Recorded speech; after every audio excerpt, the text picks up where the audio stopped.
ಆತ್ಮೀಯ H16 news ಅರ್ಥಾತ್ ಹೇ ಸೀತಾರಾಮಗೆ ಸ್ವಾಗತ. ನಾನು ನಿಮ್ಮವ ಎಂ ಆಯುಧ ಮಲ್ಲಪ್ಪ ಜೋತಾವರ್. ಕಳೆದ 6 ದಿನಗಳಿಂದ ಗೋಕಾವಿ ಪೂರ್ತಿಯಾಗಿ ಜಾತ್ರೆಯ ನಡುವೆ, ಜನಜಾತ್ರೆಯ ನಡುವೆ, ದೇವಿಯರ ಜಾತ್ರೆಯ ನಡುವೆ ಮುಳುಗಿ ಹೋಗಿದ್ದನ್ನು ನಾವು ನೋಡ್ತಾ ಇದ್ದೀವಿ, ನೋಡಿದ್ದೀವಿ.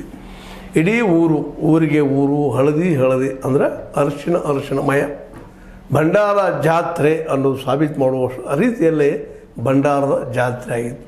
ಮೂಲತಃ ನಾವು ಚಿಕ್ಕವರಿದ್ದಾಗಲಿ ಇನ್ನುಳಿದ ಸಂದರ್ಭದಲ್ಲಾಗಲಿ ಕಳೆದ ಒಂದು 5-10 ವರ್ಷಗಳಿಂದ ಇರ್ಬೋದು ಅಥವಾ ಒಂದು 15 ವರ್ಷದಿಂದ ಇರ್ಬೋದು ಈ ಭಂಡಾರದ ತೂರುವುದು, ಭಂಡಾರ ತೂರುವಿನದು ಬೇಡಿಕೊಳ್ಳುವ ಪ್ರವೃತ್ತಿ ಇತ್ತೀಚೆಗೆ ಹೆಚ್ಚಾಗಿ ಕಂಡು ಬಂದಿದ್ದರಿಂದಾಗಿ ವಿಶೇಷವಾಗಿ ಈ ಜಾತ್ರೆ ತುಂಬ, ಅದರಲ್ಲೂ ರಥೋತ್ಸವ ಸಂದರ್ಭದಲ್ಲಂತೂ ಭಂಡಾರವೇ ಭಂಡಾರ, ಭಕ್ತಿಯ ಭಂಡಾರ ಅನ್ನಬಹುದೇ ನಾವು. ಆ ರೀತಿಯಾಗಿ ಎತ್ತ ನೋಡಿದ್ರಂತ ಅರಿಶಿಣ, ಈ ಅರಿಶಿಣದ ಜಾತ್ರೆ, ಈ ಭಂಡಾರದ ಜಾತ್ರೆ, ಈ ಭವ್ಯ ಜಾತ್ರೆ ಕೊನೆಗೂ ತನ್ನ ರಥೋತ್ಸವದ ಕೊನೆ ಅಂತ ತಲುಪಿ ತಮ್ಮ ತಂಗುದಾನಗಳು ಅಥವಾ ತಮ್ಮ ಮೂಲ ಸ್ಥಾನಗಳಿಗೆ ಬಂದು ನಿಂತಿದ್ದನ್ನು ನಾವು ಈಗ ನೋಡ್ಬೋದಾಗಿದೆ. ವಿಶೇಷವಾಗಿ ಮೆರಕನಟ್ಟಿ ಲೆಕ್ಕವ್ವ ಅನ್ನುವಂಥ ಅಥವಾ ಅಲ್ಲಿಯ ದ್ಯಾಮವ್ವ, ಮೆರಕನಟ್ಟಿ ಲೆಕ್ಕವ್ವ, ದ್ಯಾಮವ್ವ ಅಥವಾ ನೀವು ಏನು ನಿಮ್ಮ ಭಕ್ತಿಯಿಂದ ಕರಿತೀರೋ ಆ ಹೆಸರಿನ ದೇವಿ ತನ್ನ ಸ್ಥಾನಕ್ಕೆ ಮೇಲೆ ಬಂದು ಕುಳಿತುಕೊಂಡಿದ್ದ ದೃಶ್ಯಗಳಂತೂ ಹೃದಯಕ್ಕೆ ಮುಟ್ಟುವಂಥವು. ಅದೇ ರೀತಿಯಾಗಿ ಗೋಕಾವಿಯ ಲೆಕ್ಕವ್ವ, ಗೋಕಾವಿಯ ಊರಿನ ಲೆಕ್ಕವ್ವ ಅಥವಾ ಇಲ್ಲಿಯ ದ್ಯಾಮವ್ವ, ಅವಳು ಸಹ ತನ್ನ ಸ್ವಸ್ಥಾನಕ್ಕೆ ಬಂದ, ತನ್ನ ಗೋಕಾವಿಯ ಮೂಲ ಸ್ಥಾನಕ್ಕೆ ಬಂದು ಕುಳಿತಿದ್ದು ಈಗಾಗಲೇ ಮುಗಿದು ಹೋದಂಥ ಸಂದರ್ಭ. ಈ ನಡುವೆ ಸಾಕಷ್ಟು ಈ ಕಳೆದ 3 ದಿನಗಳಲ್ಲಿ ಆದಂತಹ ಈ ಭಂಡಾರದ ಜಾತ್ರೆ ತುಂಬೆಲ್ಲ ಭಂಡಾರ ತೂರಾಟ, ಅದರ ಜೊತೆಗೆ ಭಕ್ತಿ ಭಾವ, ಉಗೆ ಉದೋ ಅನ್ನುವ ಶಬ್ದ ಇಡೀ ಊರಿನ ತುಂಬ. ಹೀಗಾಗಿ ಇಡೀ ಊರಿನ ಒಂದು ರೀತಿಯಿಂದ ಈ ದೈನಂದಿನ ಬದುಕು ವ್ಯಸ್ತ ಆಗಿದ್ದರಲ್ಲಂತೆ ಎರಡು ಮಾತಿಲ್ಲ.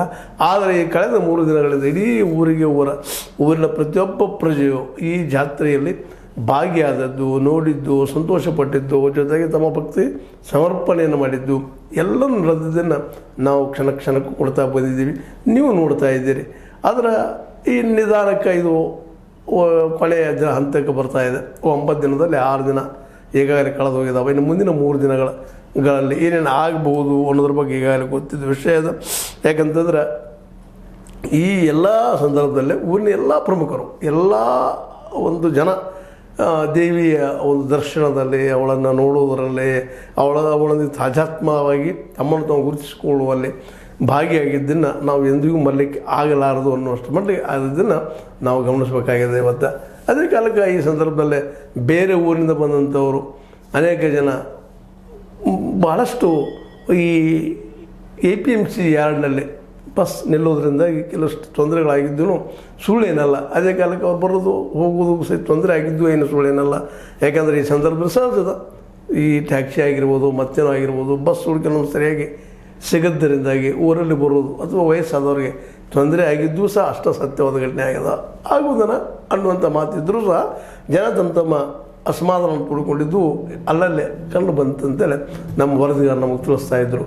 ಇಲ್ಲಿ ಈ ಒಂದು ಸಂದರ್ಭದಲ್ಲೇ ಸಹಜ ಎಲ್ಲರಿಗೂ ಒಂದಿಷ್ಟು ತೊಂದರೆಗಳು ಮತ್ತೇನೋ ಆಗುವುದು ಸಹಜದ. ಬಟ್ ಜಾತ್ರೆ ಬಗ್ಗೆ, ದೇವಿಯರ ಬಗ್ಗೆ ಎಲ್ಲರೂ ಭಕ್ತಿ ಭಾವದಿಂದ ತಮ್ಮನ್ನು ತಾವು ಸಮರ್ಪಿಸಿಕೊಂಡು ತಮ್ಮನ್ನು ತಾವು ಜೊತೆ ಗುರುತಿಸಿಕೊಂಡಿದ್ದು ಮಾತ್ರ ಅತ್ಯಂತ ಅದ್ಭುತವಾದಂಥ ವಿಷಯ. ಹೀಗಾಗಿ ಇನ್ನು ಮುಂದಿನ ದಿನದಲ್ಲಿ ಈಗಾಗಲೇ ತಮ್ಮ ಸ್ವಸ್ಥಾನದಲ್ಲೇ ಇರುತ್ತಿರುವಂಥ ದೇವಿಯರ ಸಮೀಪದಲ್ಲೇ ವಿಶೇಷವಾಗಿ ಬಯಲಾಟ ಪ್ರದರ್ಶನ ಆಗ್ತಾ ಇದ್ದಾವೆ. ಮತ್ತು ದೇವಿಯರ ಮೂರ್ತಿಗಳಿಗೆ ಎಡೆ ನೀಡುವುದು, ಭಕ್ತಿಯಿಂದ ತಮ್ಮ ಭಾವನೆ ತಮ್ಮ ಒಂದು ಸಮರ್ಪಣೆ ಮಾಡಿಕೊಳ್ಳುವಂಥ ಘಟನೆಗಳು ನಡೆಯುವಂಥವು. ಜೊತೆಗೆ ಸಾಯಂಕಾಲ ಮದ್ದು ಹಾರಿಸುವಂಥದ್ದು, ರಾತ್ರಿ ಬೈಲಾಟ ಪ್ರದರ್ಶನ ಇವೆಲ್ಲ ನಡೆಯುವಂಥವು. ಮುಂದೆ ಇದರ ನಂತರ ಬರುವಂಥ ಭಾನುವಾರ ಅಂದರೆ ಸಂಡೇ ಸೈಕಲ್ ಷರತ್ತು ಮತ್ತು ಜೋಡಿ ಕುದುರೆ ಷರತ್ತುಗಳು, ಜೋಡಿ ಕುದುರೆ ಗಾಡಿ ಷರತ್ತು ಜರುಗುತ್ತವೆ ಅಂಥೇಳಿ ಈಗಾಗಲೇ ಪ್ರಕಟಣೆಯಲ್ಲಿ ತಿಳಿಸಿದರೆ ಇವು ಒಂದು ಅದ್ಭುತವಾಗಿ ನಡೆಯುವಂಥ ಕಾರ್ಯಕ್ರಮಗಳು. ಅದರಲ್ಲೂ ಸಹ ಜನ ಭಾಗಿಯಾಗಿ ತಮ್ಮನ್ನು ತಾವು ತೊಡಗಿಸಿಕೊಳ್ಳಿ ಅನ್ನುವಂಥದ್ದು. ಜೊತೆಗೆ ಮಂಗಳವಾರ ಕೊನೆಯ ದಿನ 9ನೇ ದಿನದ ಜಾತ್ರೆ. ಆ ದಿನ ಇಡೀ ಊರ ಎಲ್ಲ ದೇವತೆಗಳಿಗೆ ನೈವೇದ್ಯವನ್ನು ಅರ್ಪಿಸುವಂಥದ್ದು. ಅದರ ಜೊತೆಗೆ ತಮ್ಮನ್ನು ತಾವು ಈ ಒಂದು ಜಾತ್ರೆಯಿಂದ ಭಕ್ತಾದಿಗಳು ಒಂದಿಷ್ಟು ದೂರ ಸರಿಯುವಂಥ ಘಟನೆಗಳು ನಡೆಯುವಂಥ ನಡೆಯುವಂಥ ಅವುಗಳಾಗಿವೆ. ಹೀಗಾಗಿ ಒಟ್ಟಾರೆಯಾಗಿ 9 ದಿನಗಳ ಜಾತ್ರೆ ಒಂದು ರೀತಿಯಿಂದ ಮುಕ್ತಾಯದ ಹಂತಕ್ಕೆ, ಯಾಕಂದರೆ ರಥೋತ್ಸವನ ಮುಖ್ಯ ಇರುವಂಥದ್ದು, ರಥವನ್ನು ತೆಗೆದುಕೊಂಡು ಹೋಗುವಂಥದ್ದು, ಅದರಲ್ಲೂ ಮುಖ್ಯವಾಗಿ ದೇವಿ ಮತ್ತು ರಾಣಿಗನ ಮಧ್ಯದಲ್ಲಿ ಸಂಘರ್ಷ, ಆ ಸಂಘರ್ಷದ ಅಲ್ಲಲ್ಲಿ ನಡೀತಿರೋದ ಘಟನೆಗಳು, ಜೊತೆಗೆ ಇಂಗ್ಲೋಬ ಅನ್ನುವಂಥ ಮಕ್ಕಳನ್ನು ತಮ್ಮ ಬದಿಯಲ್ಲಿ ಕುಳಿಸ್ಕೊಂಡು ಹೋಗುವಂಥದ್ದು, ಇವೆಲ್ಲ ದೃಶ್ಯ ನಯನ ಮನೋಹರವಾಗಿದ್ದು, ಜೊತೆಗೆ ಊರಿನ ಹಿರಿಯರು ಎಲ್ಲರೂ ಸರ್ವರು ಜಾತ್ರಾ ಮಹೋತ್ಸವದ ಪ್ರತಿಯೊಬ್ಬ ವ್ಯಕ್ತಿಯು ತಮ್ಮನ್ನು ತಾವು ಅದರಲ್ಲಿ ತೊಡಗಿಸಿಕೊಂಡಿದ್ದರಿಂದಾಗಿ ಜಾತ್ರೆ ಒಂದು ರೀತಿಯಿಂದ ಯಾವುದೇ ಕಿರಿಕಿರಿ ಇಲ್ಲದೆ, ಯಾವುದೇ ತೊಂದರೆ ಇಲ್ಲದೆ, ಯಾವುದೇ ಒಂದು ಆರೋಪ ಪ್ರತ್ಯಾರೋಪ ಇಲ್ಲದೆ ಮುಗಿದಂತೂ ಅಷ್ಟೇ ಸಂತೋಷಕರವಾದ ವಿಷಯ ಆಗ್ಯದ. ಆದರೂ ಅಲ್ಲಲ್ಲಿ ಒಂದಿಷ್ಟು ಈಗಾಗಲೇ ಹೇಳಿದಂಗೆ ತಮಗೆ ತೊಂದರೆ ಆಗಿದ್ದು ಸತ್ಯ ಇರಲಿ. ಇದು ಎಲ್ಲ ಜಾತ್ರೆಯಲ್ಲಿ ನಡೆಯುತ್ತದೆ ಸರ್ವೇ ಸಾಮಾನ್ಯವಾದ ವಿಷಯಗಳು. ಒಟ್ಟಾರೆಯಾಗಿ ಗೋಕಾಕದ ಜನ ತಮ್ಮ ಊರಿನ ಈ ದೇವಿಯರ ಜಾತ್ರೆಯನ್ನು ಅತ್ಯಂತ ಮನಪೂರ್ವಕವಾಗಿ ಸಮರ್ಪಣಾ ಭಾವದಿಂದ ಮಾಡಿ ಮುಗಿಸಿದ್ದು, ಜೊತೆಗೆ ಊರ ಹಿರಿಯರು ಸಹ ಇದರಲ್ಲಿ ಪೂರ್ತಿಯಾಗಿ ತಮ್ಮನ್ನು ತಾವು ತೊಡಗಿಸಿಕೊಂಡಿದ್ದು, ಇವೆಲ್ಲವೂ ಈ ಸಂದರ್ಭದಲ್ಲೇ ನಾವು ನೋಡಿದ್ದೀವಿ ಎಲ್ಲ ಹಿರಿಯರಿಗೆ. ಅದರ ಜೊತೆಗೆ ಇದರಲ್ಲಿ ಭಾಗಿಯಾದಂಥ ಪ್ರತಿಯೊಬ್ಬರಿಗೂ ನಮ್ಮ ವಾಹಿನಿಯ ಮೂಲಕ, ಹೇ ಚಿತ್ತರ ಮೂಲಕ ಒಂದು ಏನಪ್ಪ ಅಂತಂದ್ರೆ ವಂದನೆ ಹೇಳ್ತಾ, ಯಾಕಂದರೆ ಅವ್ರು ಮಾಡಿದಂಥ ಸಾಹಸ ತಮ್ಮನ್ನು ತೊಡಗಿಸಿಕೊಂಡಿದ್ದು ಭಕ್ತಿ ಭಾವದಿಂದ ಮಾಡಿದಂಥದ್ದು ಸ್ಮರಣೀಯವಾದಂಥದ್ದು. ಒಟ್ಟಾರೆಯಾಗಿ ಜಾತ್ರೆ ಈ 9 ದಿನಗಳ ಮುಖಾಂತರ, ವಿಶೇಷವಾಗಿ 9ನೇ ದಿನ ಮಂಗಳವಾರ ಮುಗಿಯುವಂಥ ಈ ಸಂದರ್ಭದಲ್ಲಿ ಇದು ತಾರ್ಕಿಕ ಅಂತ್ಯಕ್ಕೆ ಬಂದು ನಿಂತು ಇನ್ನು ಮತ್ತೆ ಇದು ಯಾವಾಗ ಬರಬಹುದಪ್ಪ ಅನ್ನೋದು ಆಶಾದ ಇವತ್ತಿನ ಪ್ರತಿಯೊಬ್ಬ ಗೋಕಾವಿಯ ಜನ ಆಗಿರ್ಬೋದು, ಗೋಕಾವಿಯ ಪ್ರಿಯ ಜನ ಆಗಿರ್ಬೋದು, ಅಥವಾ ಊರ ದೇವತೆಯ ಜಾತ್ರೆ ನೋಡಲು ಬಂದಂಥ ಪರ ಊರಿನವರು ಬೇರೆಯವರು ಸಹ ಆಗಿರ್ಬೋದು, ಇದರ ಬಗ್ಗೆ ಒಳ್ಳೆಯ ಅಭಿಪ್ರಾಯಗಳನ್ನು ವ್ಯಕ್ತಪಡಿಸೋ ಜೊತೆಗೆ ಇಂಥ ಜಾತ್ರೆ ನಡೀತಾ ಇರಬೇಕು ಅನ್ನೋಂಥ ಅಭಿಪ್ರಾಯಗಳು ಅಲ್ಲಲ್ಲಿ ಬಂದಂಥ ವಿಷಯವಾಗಿದೆ. ಯಾಕಂತಂದರೆ ಈ ಸಂದರ್ಭದಲ್ಲಿ ಪ್ರತಿಯೊಂದು ಕುಟುಂಬ, ಅವರ ಸದಸ್ಯರು, ಅವರ ದೂರದ ಆತ್ಮೀಯರು ಪ್ರತಿಯೊಬ್ಬರು ಬಂದು ಆತ್ಮೀಯವಾಗಿ ಬಂದು ಇದ್ದು ತಮ್ಮ ಪ್ರೀತಿ ವಿಶ್ವಾಸವನ್ನು ಹಂಚಿಕೊಂಡು ಹೋಗುವಂಥದ್ದು, ಜೊತೆಗೆ ದೇವಿಯ ಜಾತ್ರೆಗಳು ಹೊನ್ನಾಟಂತೆ ಎಲ್ಲರನ್ನೂ ಸರ್ವ ಜನರ ಮನ ಹೋಗುವಂತೆ ಅಂತೀವಲ್ಲ, ಆ ರೀತಿಯಾಗಿ ಎಲ್ಲರ ಮನವನ್ನು ಸೆಳೆದಿದ್ದು ಏನು ಅದ್ಭುತವಾದ ಘಟನೆ. ಯಾಕಂದರೆ ಹೊನ್ನಾಟದ ಸಂದರ್ಭದಲ್ಲಿ ದೇವಿಯರ ಆಟ, ಜೊತೆಗೆ ಆ ಒಂದು ಪೋತರಾಜಂದಾಗಿರ್ಬೋದು ಅಥವಾ ರಾಣಿಗಳಂದಾಗಿರ್ಬೋದು ಅಥವಾ ಇನ್ನುಳಿದವರು ಆಗಿರ್ಬೋದು, ಇವರೆಲ್ಲರ ಒಂದು ಏನಂತೀವಿ ನೀವು ಅದಾಗ ನೃತ್ಯ, ಓಡಾಟ, ಒಂದು ಭಾವಾವೇಶ, ಇವೆಲ್ಲವೂ ಸಹ ಬಹುದಿನಗಳವರೆಗೆ ಸ್ಮರಣೀಯವಾಗಿ ಉಳಿಯುವಂಥ ಘಟನೆಗಳು ಅಂತ, ಹಲವು ದಿನಗಳವರೆಗೆ ನೆನಪಿನಲ್ಲಿ ಉಳಿಯುವಂಥ ಘಟನೆಗಳು, ಜೊತೆಗೆ ನೆನಪಿನ ಬುತ್ತಿಯಲ್ಲಿ ಉಳಿದು ಯಾವಾಗಾದರೂ ಗೋಕಾವಿ ಜಾತ್ರೆ ನೆನಪಾದರೆ ಮತ್ತು ಬರುವಂಥ ಘಟನೆಗಳು ಸಾಕಷ್ಟು ಆಗೋಗಿದ್ದಾವೆ. ಅದರಲ್ಲೂ ಇನ್ನೊಂದು ಮಾತನ್ನು ಕೊನೆಯದಾಗಿ ಹೇಳಬೇಕಾದಂಥದ್ದು ರಥಗಳು, ಎರಡೂ ರಥಗಳು, ಒಂದು ಗೋಕಾವಿಯ ಲೆಕ್ಕ ಒಂದು, ಇನ್ನೊಂದು ಮೆರಗಟ್ಟಿ ಲೆಕ್ಕವನ ರಥಗಳು ಮಾತ್ರ ಅದ್ಭುತವಾಗಿ ತಯಾರಾಗಿದ್ದನ್ನು ಈ ಸಂದರ್ಭ ಮೆಲ್ಲಕ್ಕೆ ಆಗೋದೇ ಇಲ್ಲ. ನಮ್ಮ ವಾಹಿನಿ ಅಂತೆ ಅದರ ಸಲುವಾಗಿ ಒಂದಿಷ್ಟು ಕಾರ್ಯಕ್ರಮಗಳು ಮಾಡಿಬಿಟ್ಟಿದ್ದ, ಅದರಲ್ಲಿ